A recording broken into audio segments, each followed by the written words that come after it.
I don't particularly like to work with my husband. I don't believe in wives and husbands working together. Mm-hmm. But that's just my opinion. I worked with him, but we didn't hit it off too well while we were working together. He's a little rough. During that whole radio period there, from 46 to 54? Yeah. But I made it, but I wasn't too happy. Mm-hmm. But I enjoyed it. You were an excellent actress on that program. You brought a lot of spark and life to the it's like anything you do, you get better and better and better. But a husband tends to pick on you, where somebody else won't pick on you. Well, he might not pick on somebody else. He wouldn't pick on Mary Benny. He wouldn't pick on anybody else, but he'd pick on me, you see. So, actually, that part I didn't care for. Hi, everybody. This is Jay Stewart welcoming you to It Pays to Be Married, the show that honors the American home. Each weekday, we bring you couples from all walks of life who've had problems in their marriages and solved them. We'll hear them tell their true stories recorded from their married lives, and then they'll have an opportunity to win our Family Fortune jackpot. Our first couple in a moment. But first, from the stories you've heard folks tell on It Pays to Be Married, you must have noticed, as we have, how often the importance of the home is emphasized. Oh, not the house itself. Its size and value are not important, but the home as the center of family activity, the gathering place to which children come after school, the place where the whole drama of life unfolds. It may be a little ranch house in the California Valley or an attic room in Ohio, but to the happily married couple, it's their castle. And as the famous song points out, be it ever so humble, there's no place like it.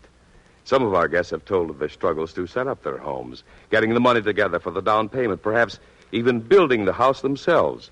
Now, we hear the many stories of frustrations and the problems of living together, but all our guests have solved their problems, and they remind us that no matter what the struggles have been, it's worth it. A home, like everything else worthwhile, has to be worked for. And those who meet their problems and solve them remind us each day that it pays to be married.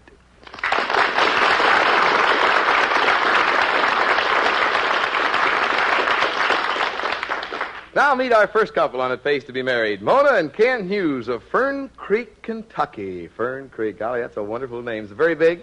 About as big as it sounds. Yeah, well, how big's that? Well, it has a school, drugstore, and a barbershop. Barbershop, that's where you'll find Ken most of the time. Oh, what do you do hanging around a barbershop, Ken? Well, I'm a cemetery salesman. I sell cemetery lots. To barbers? I can explain that to you. See, I'm a member of the SPEBSQSA. Oh, that explains it very well, yeah. Well, now, you're a member of that and it keeps you away. I want you to repeat it for me. The SPEBSQSA. That's the Society for the Preservation and Encouragement of Barbershop Quartet Singing in America, and it's incorporated. Hey. Being a member of that affect your marriage in any way? Well, it keeps me away from home quite a while. You see, it takes quite a bit of time, rehearsals and whatnot, to have a pretty good quartet. Look, Kenny, are you sure this quartet bit isn't just an excuse to get a night out once in a while? Well, it could be. It could help. Look, I thought four guys in a barbershop just got together in a barbershop to sing and started singing. Isn't that the way it usually works? Well, that's what I thought too, Jay. But honestly, they get a number and they rehearse, and a gal likes to have her husband around the house once in a while. Yeah. Honestly, I hope I never hear Sweet Adeline again. I can sympathize with you, Mona. It probably gets to sound like a singing commercial after a while. Tell me, did you two have any children? Yes, we have two little girls, Gay and Ray, aged 3 and 2 years old. Oh, does Daddy sing the girls to sleep? Huh? No, that's my chore. He does all of his singing away from home. Oh. That's good practice for her, Jay. You see, we intend to have our own little quartet when the kids grow up. Well, wonderful. It sounds like there's going to be perfect harmony in your home from now on, and best wishes to you. Thank you. For each of our ladies today, here's a beauty gift from Richard Hudnut of Fifth Avenue. Everything you need for your hair. Enriched cream shampoo, Richard Hudnut cream rinse, and the wonderful new Richard Hudnut Home Permanent. And now for the most restful sleep you've ever enjoyed, here's a Westinghouse electric blanket. Remember, you can be sure it's Westinghouse. Got what you wanted. Good. And to help prepare meals, Mrs. Hughes, a wonderful Miramatic pressure pan. Oh, good. And a completely automatic Miramatic electric percolator. Oh. Good. Now, in just a few minutes, you'll get a crack at our big Family Fortune jackpot filled with wonderful prizes and $250 in cash. Thanks for being with us.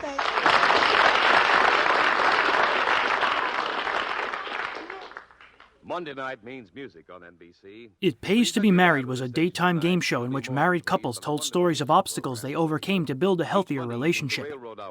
They were later quizzed for cash and prizes. Hosted by Jay Stewart, he first came to Mutual's airwaves on September 28, 1953. On March 8, 1954, the celebrity guests were Phil Harris and Alice Faye. The telephone hour always has a well-known guest soloist to add to your musical enjoyment. The program is made to order for a restful Monday night. When you tune for the voice of Firestone Monday evenings on the NBC radio network, you're treated to music that never grows old, as performed by noted guest artists and Howard Barlow's orchestra. The voice of Firestone has been entertaining radio audiences on the NBC network for more than 25 years. And each Monday night, millions of listeners make it a special habit to tune to this great program. Enjoy NBC's Monday Night of Music tonight and every week on this same station.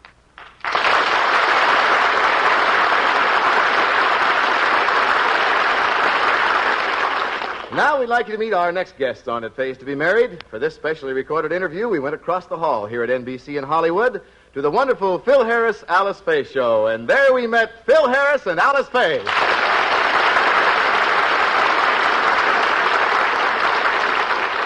Hi, Jay. It's awfully nice to be with you. Good to have Jay. you. Good to see you. Thank you, Alice. First of all, I'd like you to know how much I enjoyed your radio program today. And secondly, as MC of It Pays to Be Married, I want you to know that I've done a little research on your married life. The records say that you've been married to each other for 13 years and you have 2 lovely daughters. That's right, Jay. Alice and Phyllis. Alice is 11. Phyllis is 9. Nice-looking kids, too. I've seen their pictures. Well, I'll tell you something about them. They're not only the most talented kids that you've ever seen, but they are the most beautiful, Jay, that you will ever see. They look exactly like me. Well, Phil, for 2 people in show business, you've had a very happy marriage. And earlier you told me that you and Alice reached an agreement when you were first married that helped bring about that happiness. I think it did, Jay. We'd been around an awful lot, and we didn't want to make a mistake. We wanted our marriage to be happy. And I was on the road a lot with a band, and that took me out on a lot of one-nighters. Consequently, I had very little home life for many, many years. And Alice was in pictures, and as you know, doing the musical things such as she did, they require an awful lot of work and a lot of study. And we knew that wouldn't work. So I said, Alice, what are we going to do? If we're going to be happy, we've at least got to arrange it so we're together. Mm-hmm. And she said, well, Phil, I have an idea I think will work. You give up the band business. In other words, you stop going on the road with the band, and I'll give up pictures, and I think we can have a very pleasant home life. And I said, well, that all sounds very good, but how will we get bread, you know? Because, you know, being in love is one thing, and being hungry is another. So she said, well, Phil, I'm sure it'll work out some way. Anyway, let's try it. And we were very, very fortunate, Jay, inasmuch as we got the idea and we created our little program, and thanks to these nice people and all of our wonderful listeners, it turned out successful, and it made our marriage a very happy one. Turned out more than successful. That radio show enabled you to be together, have a happy home life, and in 1942, your first baby daughter was born. Phil, the day your first baby was born, the doctor attending Alice, who was a good friend of yours and an admirer of your musical talents, allowed you to witness the drama of your baby's birth at the hospital. Do you mind telling us about that? Well, I think that was one of the most important moments in my life, Jay. Like you say, this fellow was a very dear friend of mine, our doctor, and we were at the hospital at the time, and they were all getting ready to go inside. In fact, they'd just wheeled Alice up, and she was having a pretty hard time. Mm-hmm. And he said, I would like for you to come in. And I said, no, I don't know. I just, a lot of things going through my mind, and it was our first child and my first experience, and he kept insisting, and I said, no, I don't think I'd care for that. So they closed the door, and something came into my mind. I don't know what it was, but I figured that it'd be a lot better to go inside rather than walk up and down the corridor drawing my own pictures, so to speak. So I knocked on the door, and I said, I've decided to come in. And they gave me a real high chair right up over the operating table, and I watched the whole thing. And when baby Alice was born, she, was almost lifeless and was gray, just the color of cement. And they brought her over. The doctor that delivered her brought her over and put her on this table right in front of me. And he started working over, and I can't explain what went through my mind because I really don't know. It was like being in a coma. But he started, and well, I just thought it was impossible. But all of a sudden, I'll never forget it, a little pink started in her toes, and then just slowly worked up to her knees, and then on up, and then covered the entire body. And just as it completed up at the top of her head, she let out a little whimper, and this doctor looked at me and he says, "Phil, you can have your band and Guy Lombardo's because this is the sweetest music I ever heard." And that was the sweetest music you heard too, Phil.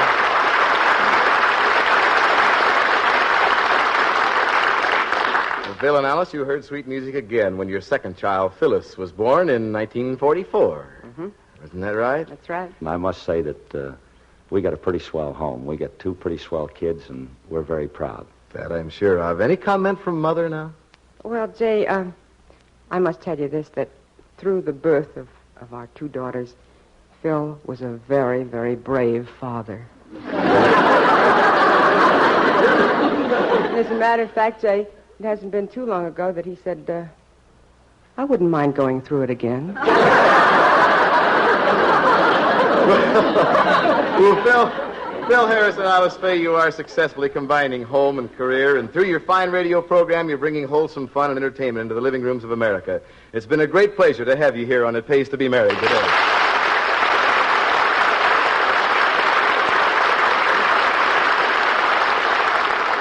Now then, Alice, so those nice daughters of yours can keep themselves looking lovely for Mom and Dad, we'd like you to have an attractive wardrobe of 12 ship and shore blouses. Oh, wonderful, Jay. Love They're it. real pretty, and there's at least one for each day of the week. And also for yourself, Alice, here's a set of Napier's exclusively designed fashion jewelry.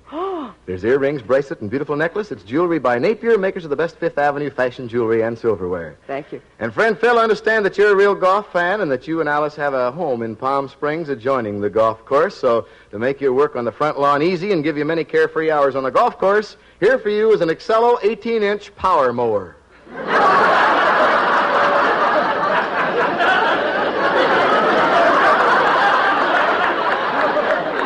Well, I'd much rather have the blouses, but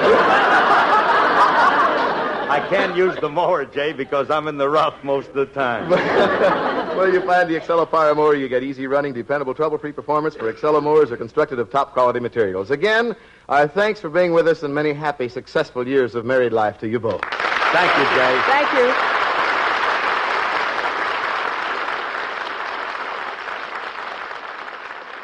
By 1954, Harris and Faye were national icons. After years on Jack Benny's, and later his own program, Phil Harris's character was one of the most established in the entertainment business. However, the Harris and Faye show's rating that season was under 3.3. With radio on its way out, NBC canceled the program at the end of the season.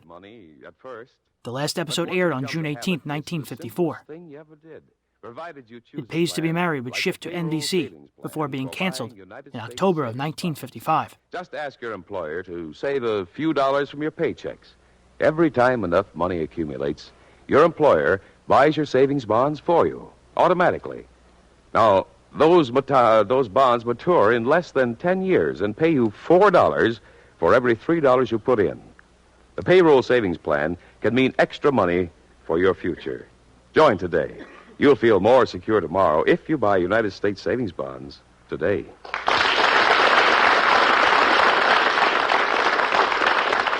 Now, here we go with that Family Fortune jackpot. In the jackpot today, there's an exclusive, luxurious cameo carved Chevy Chase Mohawk carpet. Lush pile, satiny cut surface, a magnificent deep sculptured carpet from the looms of Mohawk. There's a big, beautiful tap and gas range with the exclusive chrome-lined oven that gives your cooking and baking at its best. And the Fat and the Family Fortune, $250 in cash. Now, inasmuch as Phil Harris and Alice Faye were interviewed outside of our studio today, only one couple, Mr. and Mrs. Hughes, will be trying for that Family Fortune jackpot. I'll just ask you one question. I'll give you 10 seconds. If you can answer it, the jackpot's yours, Mr. and Mrs. Hughes. Are you ready? Yes. All right, listen carefully. What nation in the world raises more cattle than any other nation? One answer between you. One answer from you. Two of you. No help. Russia. Gee, I'm sorry that was the answer you gave, Mr. Hughes. It's India. India raises almost twice as many as second-place United States. Well, doggone it, nobody got the jackpot there, but we'll carry the prizes over until tomorrow and hope somebody wins them then. Thanks again, folks.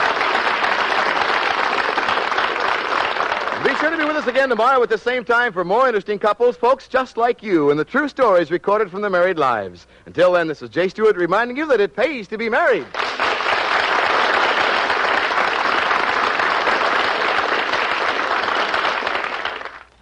Tonight, enjoy The Band of America on the NBC Radio Network.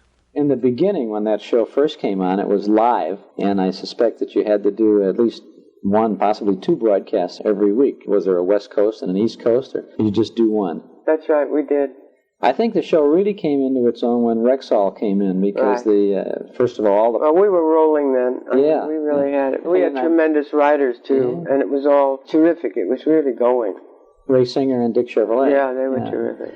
You came in at a just perfect time for radio, 46. Right. Yeah, right. But by the time you left in 54, so much television had come in on this. Well, Phil wouldn't do it. I'm sorry. I think that's one thing I really am sorry for, that we didn't go into television.